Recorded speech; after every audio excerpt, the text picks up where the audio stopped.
بسم الله الرحمن الرحيم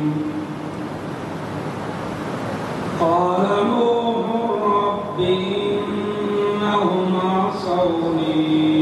واتبعوا من لم يزده ماله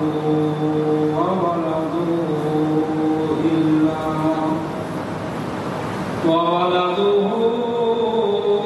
إلا خسارا ومكروا مكرا كبارا وقالوا لا تذرن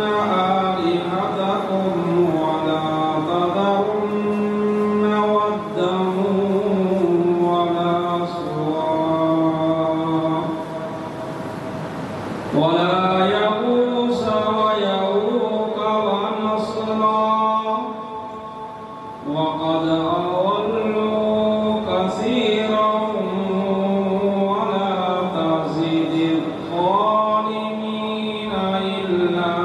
ضلالا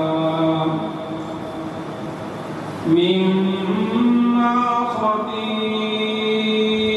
خطيئاتهم أغرقوا فأدخلوا نارا فلم يجدوا لهم من دون الله أنصارا وقال نوح رب لا تذر على الأرض من الكافرين ديارا إنك إن تذرهم يضلوا عبادك ولا يلدوا إلا فاجرا كفارا